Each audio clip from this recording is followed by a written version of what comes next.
อนนี้ไทโรจะมาแอลกับเหมียวจะโดนไหมลูกลองถอยไปอีกสิก็จะไปหน่อยจะโดน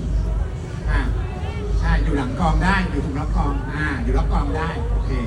พอจบแล้วปึ้งปุ๊บค้างไว้ลูกค้างไว้จบปึ้งพิธีกรขึ้นมาปุ๊บไปพี่แดนเซอร์เข้าไป2 คนไปรับไม้กองจากน้อง